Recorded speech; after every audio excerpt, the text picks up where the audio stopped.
tapped out to pro wrestling, a new revolutionary force in wrestling YouTube videos.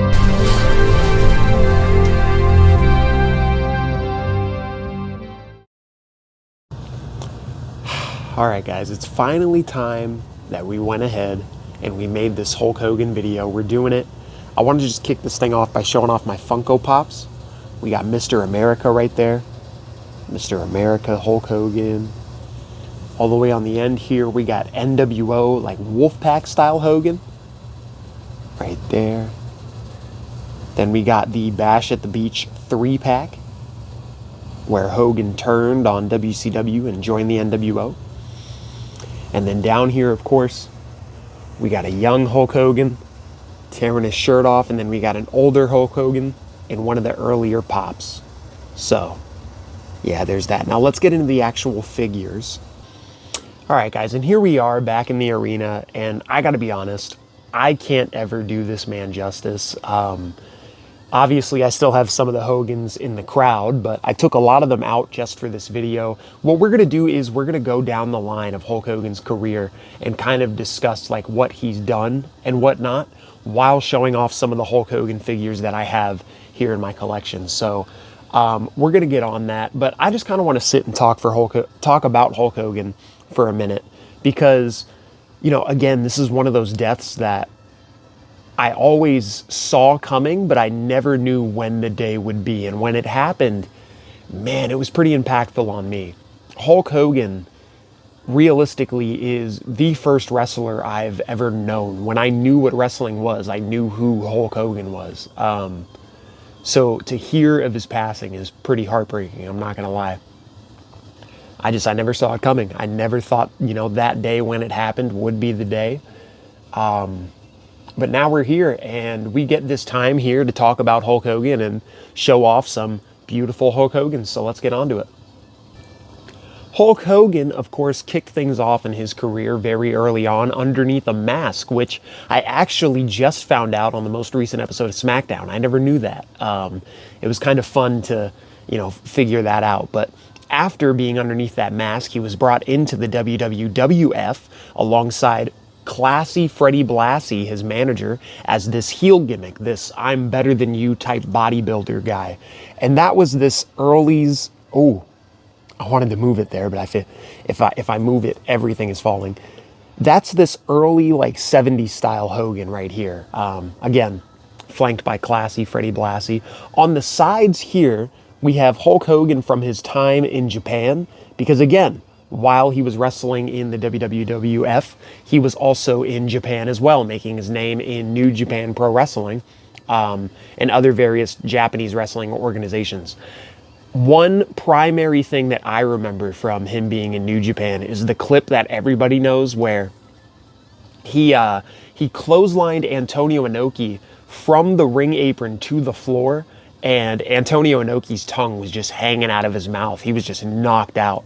But I mean, Hulk Hogan, he was the man in Japan. He's one of the only WWE champions to hold said title, hold the WWE championship, but while holding the championship, say that the IWGP championship means more than the WWF championship. So there's that. And then, of course, from that time period, he would later take on the Hulkamania persona, and that would be the true rise of his popularity. Once he donned the Hulkamania name and called everybody his Hulkamaniacs, he won the WWF championship from the Iron Sheik. It was off to the races from there. This guy was carrying the WWF all the way to stardom, all the way to MTV television. He took WWF, and it was his at that point. WWF was Hulkamania Wrestling Federation.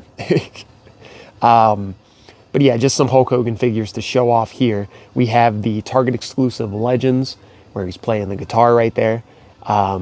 We got the Hulk Hogan 3-pack head on top of a random Hulk Hogan Elite right there, where he's biting on the headband. We got the Hulk Hogan Ultimate Edition with the Macho Man 2-pack head on it. I know that's a random one. And then in the background, the Coliseum Collection Hulk Hogan that came with that Terry Funk. Gosh darn it, man. Will you stay up? Oh, everybody, okay. Hit the boot, that's it. And then, of course, in the late 90s, especially during the beginning, well, I should say in the early 90s, Hulk Hogan was still running wild, but not as much as people wanted. The WWF was still giving us Hulk Hogan winning the championship from Sergeant Slaughter, still giving us that babyface Hulk Hogan, but the people just weren't really feeling it as much as they used to. Hulkamania was slowly dying out, and Hulk Hogan himself didn't want to believe it. So, you know, he thought that he was just going to carry the company all the way till the end. He was going to be the flag bearer all the way up until the end, to the point that he completely took over the WrestleMania 9 main event. As we all know, he got that terrible looking shiner right there. And earlier on in the night, he won the tag team championships with Brutus the Barber Beefcake. But later on in the night, he would randomly insert himself in a match against Yokozuna after he took on Bret the Hitman Hart for the WWF Championship, where Hulk Hogan would win the championship. And again, it wasn't necessarily what people were clamoring for, because at this point, in Vince's eyes, and apparently in some of the fans' eyes as well, Hulkamania just wasn't thriving as much as it used to. But then around that same time that Hulkamania was kind of dying out and people weren't really feeling, you know, the Hulkamania scene and loving to be Hulkamaniacs, he decided that he would take his ball into the acting scene and try out Hollywood. And yeah, that didn't really work out for him either. Rocky Balboa, early on in his career, was really his only success in the movie world. And I mean, that wasn't even really his movie. He's also had Suburban Commando, Mr. Nanny, but, you know, those movies aren't really talked about as much as Rocky Balboa, of course. But, you know, with his acting career not really working out, he kind of just stumbled upon Eric Bischoff, and Eric Bischoff asked him a very simple question. How crazy would it be if Hulk Hogan came to the WCW? And Hulk Hogan didn't think it was all that crazy. He would later come aboard and join the WCW. And at first, he would be that red and yellow WCW Hulk Hogan, well, red and yellow WWF Hogan that we all knew. Again, the Hogan that people weren't really feeling at the time and people were slowly turning on. And while people were slowly turning on it, there was this random group that was slowly coming along, with Kevin Nash and Scott Hall making their debut to the WCW, and with that, gave another crazy idea to Eric Bischoff and Hulk Hogan. With that, gave us the idea of, what if Hulk Hogan became a bad guy? And well, Hulk Hogan decided he was going to take the world of professional wrestling and flip it upside down on its head completely and become said bad guy. Dethroning the red and yellow colors for this black and white color scheme, we got Hollywood Hulk Hogan. And I must say, Hollywood Hogan is probably my favorite version of Hulk Hogan ever. He's just so cool. The ones that I have displayed here, the re-release of the Ultimate Edition Hulk Hogan, the Hulk Hogan from the Hulk Hogan 3-pack, and then of course right at the end, later on in his WCW run, the Hulk Hogan running for president Hulk Hogan. But the one right in the middle here, I just kind of want to show this off. This is a makeshift custom type deal that I made here. This is basically what the Ultimate Edition would have been like if we got it from that WCW entrance stage that never got backed. So this is pretty much what that would have been, a little makeshift custom there.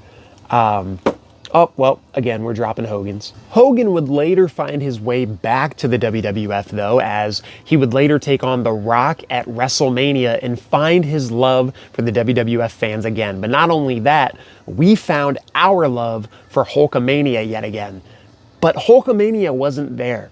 We still had Hollywood NWO Hogan, but the fans clearly wanted that red and yellow Hogan back. And eventually, that's exactly what we got around like 2002, 2003. We got that red and yellow style Hogan back, and everybody loved it. And here and there, he would randomly disappear, pop back in, disappear, pop back in, make appearances, have matches, up until the end. I mean, he really was just the WWE guy through and through.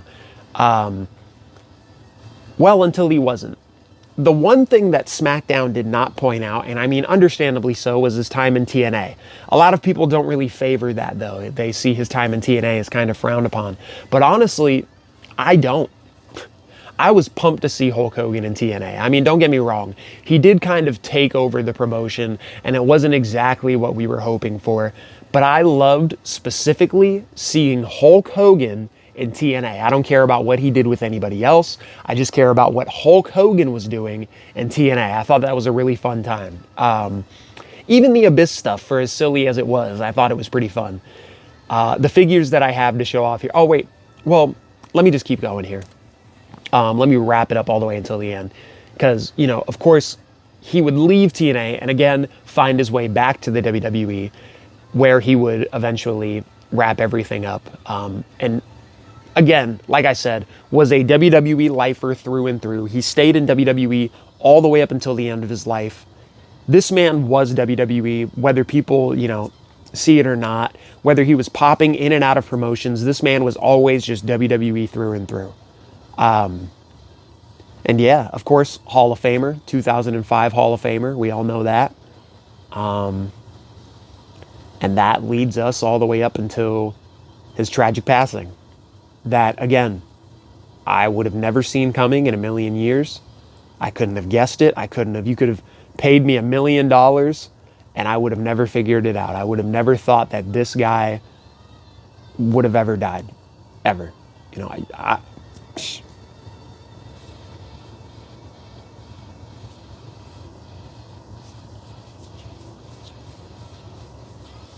ugh.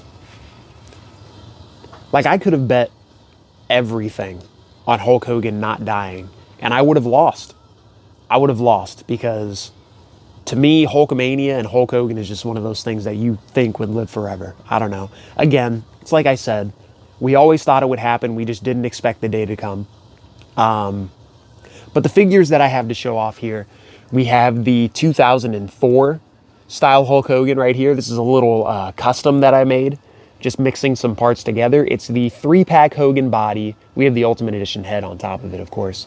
But the 3-pack Hogan body, and then the early Elite boots. I had to throw some rubber bands in there to make them a little more tight, but you know, it works. It works. You could check out the video where I did that on this channel. All the way on the end here, there's no way he's going to stand again. Oh, there we go. We have the Ultimate Edition Hulk Hogan, the most recent Ultimate Edition. Probably one of the best Hogans they've ever made, personally. This is the 2003, 2002 style Hogan. It's awesome, man. Again, one of, if not the best Hogan they've ever made.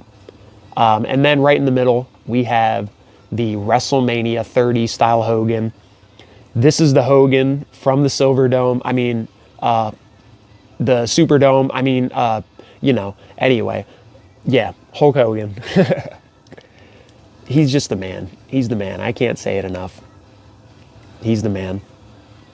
Well, if you guys enjoyed this little Hulk Hogan tribute that I did here, again, one of my all-time favorites. One of the guys who got me into professional wrestling. The guy, actually, who got me into professional wrestling. I love Hulk Hogan, man. We've lost such a great man. It's a damn shame. And, you know, if you guys like this, of course, make sure you subscribe and tap that bell notification. Oh, well, so you never miss an upload here on this channel. And more importantly, like this video, of course, to pay respects to Hulk Hogan. And I'll see you guys in the next one. Bye.